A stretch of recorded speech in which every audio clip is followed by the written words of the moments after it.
السلام علیکم، I am سید علی اسنان شاہ. ہمارے ساتھ موجود ہیں director general D N F B P Muhammad Iqbal Khan sahab. اس کے ساتھ ساتھ ہمارے ساتھ موجود ہیں Muhammad Ahsan Malik who is senior real estate analyst.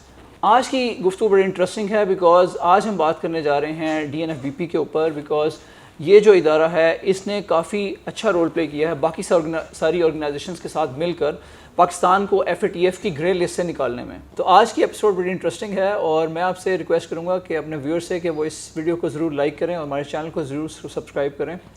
تو آئیں ہم محمد اقبال خان صاحب سے لیٹسٹ انفارمیشن لیتے ہیں D N F B P کے بارے میں.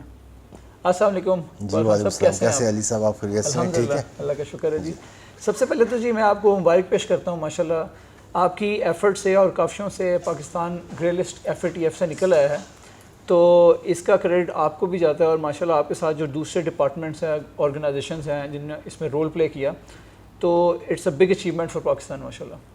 تو اس میں آپ کیسے دیکھتے ہیں کہ کن آرگنائزیشنز نے آپ کا ساتھ دیا اس جو سارا پروسیس ہے اس میں ٹو اچیو دس مائل اسٹون؟ جی بہت شکریہ. پہلے تو میں یہ بتا دوں کہ یہ جو فیٹ ایف کی گرے لسٹ سے نکلنا ہے یہ کسی ایک فرد یا کسی ایک ادارے یا کسی ایک گروپ آف پرسنس کا کام نہیں ہے. میں تو ایک ورکر ہوں, میں نے اپنی حیثیت میں اپنی کیپیسٹی میں کام کیا ہے, لیکن بہت سارے افراد ایسے ہیں جنہوں نے ہم سے زیادہ کام کیا ہے اور زیادہ کنٹریبیوٹ کیا ہے. اس میں ہمارے جو جی ایچ کیو کا جو ایک اسپیشل سیل بنا تھا جس نے اس کو اوور سی کیا, اس کو کوآرڈینیٹ کیا, ان نے بڑا فعالت کردار ادا کیا ہے. پھر ہماری منسٹری آف فارن افیئرز, ہمارا NACTA, federal board of revenue, ہمارے پریونشن ہوم ڈپارٹمنٹس, ہمارے counter terrorism department C T Ds, پھر ہماری منسٹری آف انٹیریئر. تو یہ فیڈرل اور پروونشل لیول پہ بہت سارے ادارے اور انسٹیٹیوشنز ایسے ہیں جو اس سارے پروسیس میں انگیج تھے. تو اس کام کی نوعیت ایسی تھی کہ کوئی ایک ادارہ اس کو کر نہیں سکتا تھا. تو جو ادارہ اس پرٹیکولر ایکٹیویٹی کو ڈیل کر رہا تھا اسی نے اسی کام کو آگے لے کے بڑھانا تھا. تو الحمدللہ اللہ کے کرم سے اور ان سب لوگوں کی کاوشوں سے, جس میں بڑے انسنگ ہیروز بھی ہیں جن کے شاید نام بھی سامنے نہیں آتے ہیں, جن نے بہت زیادہ کام کیا ہے اور جن نے قربانیاں بھی دی ہے سارے پروسیس میں, اپنی ذاتی زندگی کی قربانی دی ہے, اپنی سوشل لائف کو سیکریفائز کیا ہے, اپنی فیملی لائف کو سیکریفائز کیا, اپنی ویکینڈز جو ہے نا, جو چھٹیاں ہوتی ہیں, پبلک ہالیڈیز ہوتی ہیں, ان کو سیکریفائز کیا. اور ان سارے لوگوں نے مل کے ایک ٹیم کے طور پہ ایک کوآرڈینیٹڈ ایفرٹس کے ذریعے, جس کو ہمارے اسپیشل سیل نے اس کو کوآرڈینیٹ کیا, اس کے ذریعے لوگ آگے بڑھے اور الحمدللہ ہمیں یہ دن دیکھنا پڑا کہ ہم گرے لسٹ سے نکل آئے. ایکسلنٹ. یہ D N F B P کیا ہے, اس کے کچھ اغراض و مقاصد کے بارے میں ہمیں بتائیں فار اے لے مین, اور کیا بینیفٹس ہیں عوام الناس کو اس کے؟ دیکھیں جی, یہ D N A B Ps جس کو کہتے ہیں designated non financial businesses and professions, جس کو آپ آسان الفاظ میں نان فائنینشیل سیکٹر کہہ سکتے ہیں. ایک آپ کا فائنینشیل سیکٹر ہے جس میں آپ کے بینکس آ جاتے ہیں, باقی فائنینشیل انسٹیٹیوشنز آ جاتی ہے. ایک آپ کا نان فائنینشیل سیکٹر ہوتا ہے جس میں آپ کے ریئل اسٹیٹ ایجنٹس آ جاتے ہیں, جس میں آپ کے جولرز آ جاتے ہیں, یعنی وہ ڈیلرز جو پریشس میٹلز اور سٹونز میں ڈیل کرتے ہیں, جس میں جولری بھی شامل ہے, وہ آ جاتے ہیں. کچھ اکاؤنٹنٹس آ جاتے ہیں اور کچھ لائرز آ جاتے ہیں. پاکستان میں تو یہی D N A B Ps ہیں جو ایگزسٹ کر رہے ہیں. تو یہ ایک رجیم ایسا ہے کہ جو اگرچہ پاکستان کو, اور ہمیں کافی پہلے سے اندازہ تھا کہ اس ایریا میں ہم نے آگے بڑھنا ہے, لیکن somehow the other اس میں کچھ پیش رفت خاطر خواہ پہلے نہیں ہوئی. جب 2020 کے آخر میں فرسٹ ٹائم جب اینٹی منی لانڈرنگ ایکٹ میں امینڈمنٹ کر دی گئی, تو D N A B Ps کو بھی اے ایم ایل اور سی ایف ٹی کے رجیم میں لایا گیا. جب A M L C F T regime میں آیا تو ایف پی آر جن کو سپروائز کرتے ہیں, جس میں ریئل اسٹیٹ ایجنٹس ہیں, جولرز ہیں اور کچھ اکاؤنٹنٹس ہیں, اے پی آر نے فوراً یہ اپنی اینٹی منی لانڈرنگ اور سی ایف ٹی کے جو ریگولیشنز ہیں, جو D N A be P سے ریگولیشنز ہیں, وہ جو ہے نا ایف پی آر نے ایشو کر دیا. اس کے بعد کافی سارا کام جو ہے نا وہ آپ کے سامنے ہے جو اس ایریا میں ہوتا رہا. لیکن بنیادی مقصد یہ ہے کہ دیکھیں, جو کرائم کا پیسہ ہوتا ہے, جس کو آپ کہتے ہیں منی لانڈرنگ میں پریڈیکیٹ افینس ہوتا ہے, چاہے وہ کرپشن کا پیسہ ہے, وہ ٹیکس ایویژنس کا پیسہ ہے, وہ ڈرگس کا پیسہ ہے, کسی اور جرم کا پیسہ ہے, تو وہ پیسہ جو ہے وہ سٹیش نہ ہو ریئل اسٹیٹ میں, پراپرٹیز میں, اور وہ پیسہ سٹیش نہ ہو جولری میں یا باقی پریشس سٹونز میں.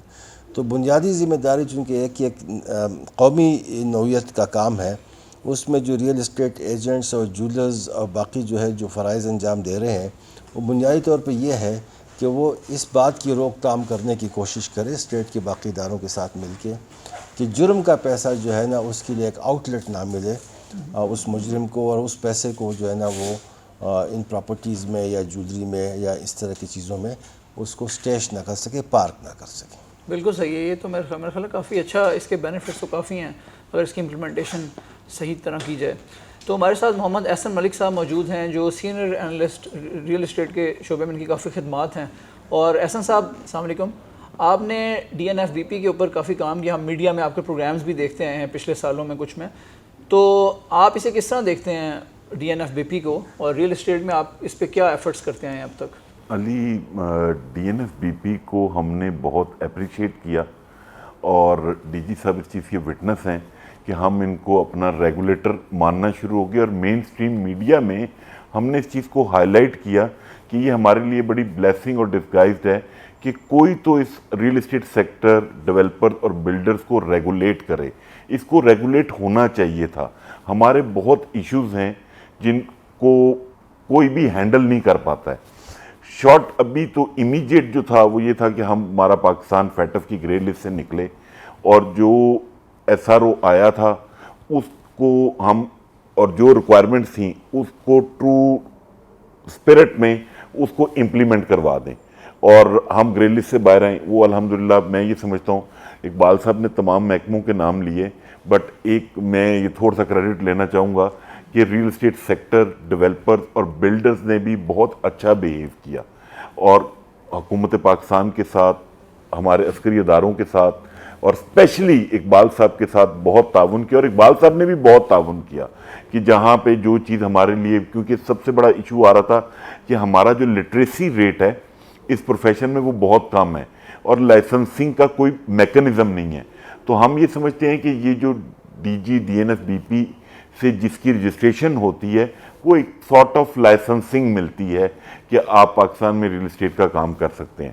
تو الحمدللہ ابھی امید ہے آگے گرے لسٹ سے باہر آ گئے ہیں، اور چیزیں ہم نے اب سپورٹ کیا ہے۔ اب ہماری نظریں D G D N F B P صاحب پہ ہیں کہ ہم سے جو وعدے وغیرہ ہوئے تھے کہ اب ہمیں یہ ریگولیٹ کریں گے، سپورٹ کریں گے گورنمنٹ کے ڈیفرنٹ فورمز پہ، تو انشاءاللہ تعالی ہم جوائنٹلی چلیں گے اور بہتر ہوگا۔ اور یہ چیز خالی آپ کے چینل پہ یا اس چینل پہ بات نہیں ہو رہی، مین سٹریم میڈیا پہ، نیشنل فورمز پہ مین اینکرز کے ساتھ بیٹھ کے ہم نے اس چیز کو ایڈمٹ بھی کیا، ایڈمائر بھی کیا اقبال صاحب کی خدمات کو۔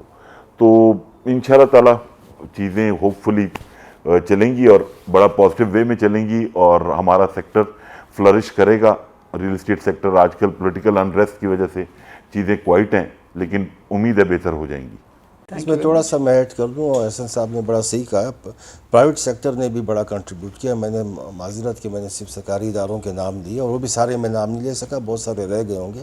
اور پرائیویٹ سیکٹر میں D N A B Ps نے پرٹیکولرلی جو ریئل اسٹیٹ ایسوسیشنز ہیں نے پرٹیکولرلی کنٹریبیوٹ کیا، اور اس لیے بھی کنٹریبیوٹ کیا کہ دو چیزیں تھیں۔ دیکھیں، ایک تو رجیم بالکل نیا تھا، اور اچانک جو ہے نا، چونکہ بینکنگ سیکٹر میں باقی ایریاز میں تو پہلے سے یہ M L C F T regime چلا آ رہا تھا، لیکن D N E B P sector میں رجیم بالکل نہیں آتا، اور جب بھی کوئی نیا رجیم آتا ہے، کوئی نئی انٹرونشن ہوتی ہے، تو ہمیشہ اس کے لیے جو ہے نا ایک انرشیا کا کیفیت ہوتی ہے، ایک ریلکٹنس ہوتی ہے اس کو امپلیمنٹ کرنے میں۔ تو وہ میں بالکل ان کو اکنالج کرتے اپریشیٹ کرتا ہوں کہ یہ ایسوسیشنز والے خود آگے بڑھے، ہمارے ساتھ انگیج ہوئے، اور اس کے بعد جو ہے نا ان کی انگیجمنٹ کی وجہ سے وہ جو ریلکٹنس تھی وہ ختم ہو گئی، اور انہوں نے اکراس بورڈ جو ہے نا میسیجز بھی دے دیے کہ لوگ جو ہے نا کمپلائنس شروع کریں۔ اس کے حوالے سے کمپلائنس شروع ہو گیا۔ اگر کوئی رکاوٹ ہوتی، مداخلت ہوتی، کوئی ریلکٹنس ہوتی اور زیادہ لیول کی ہوتی، تو شاید یہ کام ہم اس ایسن طریقے سے اس کو آگے نہیں لے کے جا سکتے تھے۔ تو یہ D N A B P کی حد تک ریئل اسٹیٹ ایسوسیشنز نے اور بڑا جو ہے نا ایک فعال کردار ادا کیا ہے اس رجیم کی امپلیمنٹیشن میں، جس کی وجہ سے ہم ان سے متعلقہ جو ایکشنز ہیں ان کو کمپلیٹ کرنے میں کامیاب ہوئے۔ ایکسلنٹ سر۔ اس میں آئی تھنک یہ تو بڑی ایک اچھی سکسیس سٹوری بنتی ہے، because all the time we hear negative news, Pakistan میں چیزیں چل رہی ہوتی ہیں تو نیگیٹیوٹی زیادہ ہوتی ہے، بٹ دس ڈیمونسٹریٹ کہ جہاں پہ پرائیویٹ سیکٹر پبلک سیکٹر مل کے کام کرے، سو دے کین اچیو تھنگس، اور یہ پاکستان کو آگے لے جایا جا سکتا ہے اس طرح۔ تو اقبال خان صاحب، آپ نے ایک امپلیمنٹیشن میں چیلنج کا ذکر کیا، تو اس میں کچھ اور بھی چیلنجز آپ کو آج کل کوئی فیس کرنے پڑ رہے ہیں DNFBP کی امپلیمنٹیشن میں؟ اگر اس پہ کچھ روشنی ڈالیں گے آپ۔ نہیں، چیلنجز تو دیکھیں ہمیشہ رہتے ہیں، اور کسی بھی معاشرے میں اور کسی بھی سوسائٹی میں رہتے ہیں. ایون ڈیولپ جو ہمارے ممالک ہیں جو کہ بڑے ایڈوانس سٹیجز میں ہیں، وہاں بھی چیلنجز رہتے ہیں، اور جیسے چیلنج آتا ہے اس چیلنج کو آپ ساتھ ساتھ اوور کم کرتے رہتے ہیں. ہمیں تو آف کورس سب سے بڑا چیلنج یہ تھا جب ہم نے پروسیس شروع کیا کہ ہمارے جو اس وقت جو میسیج جا رہا تھا ریل اسٹیٹ سیکٹر میں، وہ یہ جا رہا تھا کہ جیسے یہ کوئی ایسا کام ہے جس سے ان کے انٹرسٹ جو ہے نا وہ کمپرومائز ہو رہے ہیں، یا ان کے لیے سوٹیبل نہیں ہے، فیوریبل نہیں ہے. اس میسیج کو پھر یہ ایسوسیشنز نے مل کے، ہمارے ساتھ سارے دوستوں نے مل کے اس میسیج کو ڈائلیوٹ کیا اور انہیں ایک پازیٹیو میسیج بھیج دی. سب سے بڑا میسیج یہ تھا کہ جو ان کو یہ سمجھ آ جائے، اس بات کی آگہی ہو جائے کہ یہ جو بھی کام ہے یہ ملکی و قومی مفاد میں ہے، اور یہ ہمارے اپنے ذاتی مفاد میں ہے کہ ہم منی لانڈرنگ کی روک تھام کریں، اور اس کی روک تھام کرنے میں اس ملک کا جو بھی شہری فعال کردار ادا کر سکتا ہے وہ کردار ادا کرے. اس کا اثر ہماری زندگیوں پہ بھی آتے ہیں، ہمارے آنے والی جو نسلیں ہیں ان پہ بھی اس کا اثر آتا ہے. دوسرا چیلنج جو احسن صاحب نے بتایا وہ ابھی بھی ایگزسٹ کرتا ہے، اور اس کو ہم انڈرسٹینڈ بھی کرتے ہیں کہ وہ اس سیکٹر میں ہر بندہ پڑھا لکھا نہیں ہے، نہ ہر بندے کی اتنے ریسورسز ہیں. جس طرح جو کمیشن ایجنٹس ہیں خاص طور پہ، وہ ان میں زیادہ تر لوگ ایسے ہیں کہ جن کی تعلیم کا ایک لیول ہے جو اس لیول سے زیادہ نہیں ہے، اور وہ سنگل مین بیسیکلی سنگل پروپرائٹرز ہیں، اکیلا ہی اپنا بزنس چلا رہے ہوتے ہیں. لیکن اس کے ساتھ ہم یہ بھی دیکھ رہے ہوتے ہیں کہ جو بلڈرز ہیں اور جو ڈیولپرز ہیں وہ زیادہ ریسورسڈ ہیں، ان کے پاس ہیومن ریسورس بھی ہے، ان کے پاس انفراسٹرکچر بھی ہے، اور ان کے پاس ایکسپرٹیز بھی ہے اور ٹیکنیکل ایکسپرٹیز بھی ہے تو یہ ہم اس چیلنجز کو دیکھ رہے ہیں. اور جہاں پر ریسورسز زیادہ ہے یہ MLCFT اوبلیگیشنز کو امپلیمنٹ کرنے کا، ان ایریاز میں ہم زیادہ کنسنٹریٹ کر رہے ہیں، اور جہاں اس طرح کے ایشوز آ رہے ہیں ان کی سہولت کے لیے ہم جو ہے نا مختلف جو ہمارے ڈاکومنٹس ہیں ان کو گائیڈنس ہیں ان کو اردو میں بھی پبلش کر رہے ہیں، ان کے ساتھ کیپیسٹی بلڈنگ کے اور ٹریننگ کے ہم سیشنز بھی کر رہے ہیں، ان کو انگیج بھی کر رہے ہیں، ان کو سادہ الفاظ میں بھی ہم سمجھانے کی کوشش کر رہے ہیں کہ ان چیزوں کو کس طرح امپلیمنٹ کرنا ہے. چلیں، اللہ تعالیٰ آپ کی ان کاوشوں کو کامیاب فرمائیں. یہاں پہ لبرٹی لیتے ہوئے تھوڑا سا میں نے کہا آپ سے اپنے سیکٹر کے بارے میں بات کروں. ایک جو چھوٹے ایشوز آ رہے ہیں سر، وہ یہ کہ ڈفرینٹ آرگنائزیشنز، مطلب جتنے بھی ڈیولپرز ہیں میں ان کی بات کر رہا ہوں. اب لائک جیسے میں DNFBP رجسٹرڈ ہوں، تو میرے سے ہمارے یہاں different organizations real estate agent کو رجسٹرڈ کرتی ہیں. ہم نے ایک دفعہ DNFBP کی رجسٹریشن کروا دی، تو وہ جب ہماری رینیول کی بات آتی ہے اس آرگنائزیشن میں، تو وہ ہم سے سرٹیفکیٹ مانگتے ہیں کہ آپ DNFBP کا بھی رینیول کا سرٹیفکیٹ لے کر آئیں. ایک ایشو یہ آ رہا ہے. دوسرا ایشو سر جو ہم بینگ ریئل اسٹیٹ ایجنٹ لوگ فیس کرتے ہیں، وہ یہ ایشو آ رہا ہے کہ جو آرگنائزیشنز ہیں وہ sort of affidavit under taking مجھ سے مانگتی ہیں کہ جی آپ نے پرچیزر اور سیلر کی CDD EDD اور یہ چیزیں آپ نے کر لی ہیں، and you are the responsible for اینی تھنگ. تو وہ جبکہ بڑا کلیئرلی مینشنڈ ہے کہ ہم انڈیویجول کیپیسٹی میں اس کے رسپانسبل ہیں، ہم کسی آرگنائزیشن میں کوئی ایفیڈیوٹ یا انڈرٹیکنگ جمع کرانے کے تو ہمارے اوپر کوئی ایسی قدغن نہیں لگی ہوئی. تو اگر اس کے اوپر آپ دے دیں تاکہ یہ جتنے بھی DNFBP رجسٹرڈ لوگ ہیں ان کو اس پہ کلیئرٹی آ جائے گی. جی، یہ آپ کا جو پہلا سوال ہے کہ رینیول آف رجسٹریشن ہمارے یہاں نہیں ہے، کوئی کانسیپٹ بھی نہیں ہے DNFBP میں. DNFBP میں جو بھی اپنے آپ کو رجسٹر کراتا ہے اس کے لیے بڑا سہل طریقہ ہے. آپ اپنے IRS میں لاگ ان کر کے آپ کے پاس ایک چھوٹا سا مختصر سا فارم آ جاتا ہے جس کو آپ نے فل کر کے سبمٹ کر دینا ہوتا ہے. آپ چند جو ہے نا منٹ میں آپ رجسٹر ہو سکتے ہیں، اور وہ سہولت ہم نے آپ کے موبائل ایپ میں بھی دے دی ہے. جو DNFBP کا موبائل ایپ ہے، میری یہ گزارش ہوگی آپ کی آڈینس سے کہ DNFBP کا موبائل ایپ جو ہے نا اس کو ڈاؤن لوڈ کر دے. DNFBP کے موبائل ایپ کے ذریعے وہ اپنے آپ کو رجسٹر بھی کر سکتے ہیں، سوال نامہ کے جواب بھی دے سکتے ہیں، اور بھی بہت سارے کام ہیں، فیچرز ہیں جو ہم نے اس پر ڈالے ہوئے ہیں.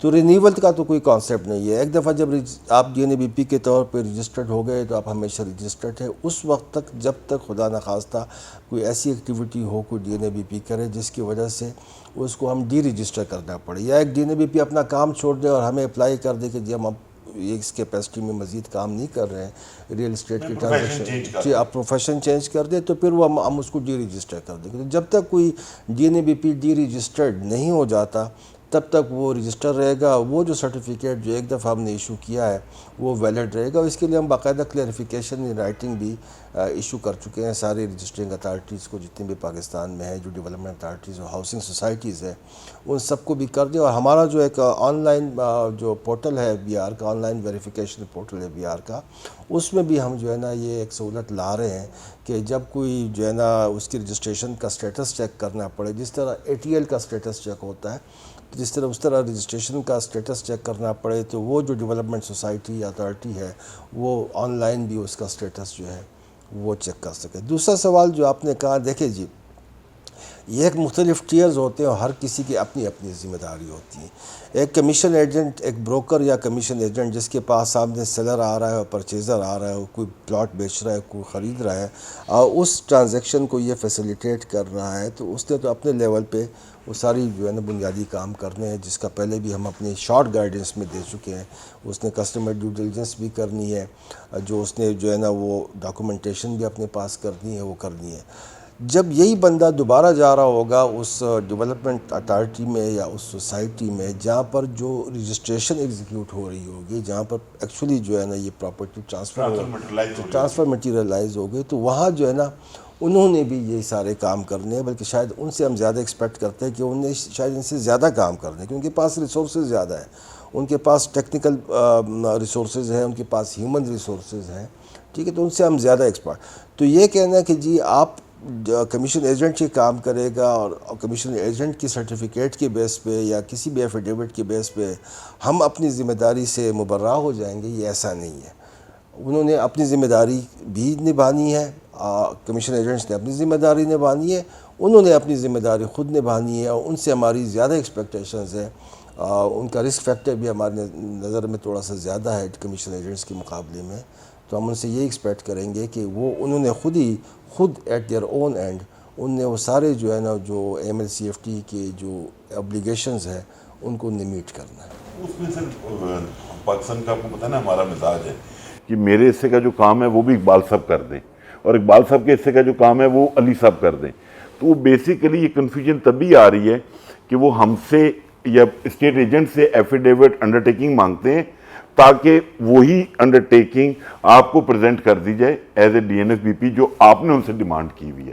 تو اس پہ مجھے کافی لوگوں کے کمپلینٹس کے فون آئے کہ یار احسن بھائی یہ تو آپ نے نہیں بتایا تھا جب ہماری یہ بات چیت ہو رہی تھی، نہ گائیڈ لائنز میں یہ مینشن تھا کہ ہم نے کہیں پہ ایفیڈیوٹ دینا ہے یا انڈرٹیکنگ دینی ہے. تو وہ آپ نے بڑا اچھا کلیئر کر دیا کہ وہ کوئی اور ہر آرگنائزیشن نے انڈیپینڈنٹلی اپنا کرنا ہے. ریئل اسٹیٹ ایجنٹ نے کوئی انڈرٹیکنگ یا ایفیڈیوٹ نہیں دینا کسی بھی آرگنائزیشن کو انڈیویجول کیپیسٹی میں. جی ہاں، لیکن اس حد تک ہم نے کنڈیشن ضرور لگائی ہوئی ہے کہ جو بھی ڈیولپمنٹ اتھارٹی ہے یا ہاؤسنگ سوسائٹی ہے وہ جب بھی کسی ریئل اسٹیٹ ایجنٹ کے ساتھ ڈیل کرے گا تو اس نے انشور کرنا ہے کہ وہ ریئل اسٹیٹ ایجنٹ DNFBP کے طور پہ رجسٹرڈ ہے. تو یہ ایک پابندی اپنی طور پہ ہے، یہ ان کی ذمہ داری ہے، اور ہم نے اس کے لیے باقاعدہ کنڈیشن ایشو کیا ہوا ہے کہ انہوں نے جو ہے نا ان کی رجسٹریشن کے اسٹیٹس کو کنفرم کرنے کے بعد ان کے ساتھ ڈیل کرنا ہے. تو تھینک یو ویری مچ محمد اقبال خان صاحب، آپ کے ٹائم کا بہت بہت شکریہ. آپ نے کافی زیادہ اچھے طریقے سے روشنی ڈالی DNFBP کے اوپر. اور محمد احسن ملک صاحب آپ کا بہت بہت شکریہ. تو ہمیں یہ سمجھ آئی ہے کہ جو ادارے ہیں انہوں نے اپنا کام ماشاءاللہ بڑا اچھا کر دیا ہے اور آگے بھی کرتے رہیں گے. اس کے ساتھ ساتھ ہم اپنے چینل کے تھرو جو ہمارے ویورز ہیں اور جو ریئل اسٹیٹ ایجنٹس ہیں ان کو یہ ضرور میسج پاس کریں کہ وہ ضرور DNFBP رجسٹر کروائیں اپنے آپ کو، اور اس طرح اس سارے پروسیس کا حصہ بنیں اور ایک پازیٹیو چینج لے کر آئیں جو کہ پاکستان کو آگے بڑھانے کے لیے بہت ضروری ہے. تو آپ کو اگر ہماری یہ آج کی ایپیسوڈ پسند آئے تو ہماری اس ویڈیو کو ضرور لائک کریں، ہمارے چینل کو ضرور سبسکرائب کریں تاکہ آپ کو آئندہ جو آنے والی ویڈیوز ہیں اس طرح کی وہ سب سے پہلے ملیں. اپنے کمنٹس سے ضرور ہمیں آگاہ کریں، اپنی فیڈ بیک ضرور دیتے رہیں. Thank you very much. السلام علیکم.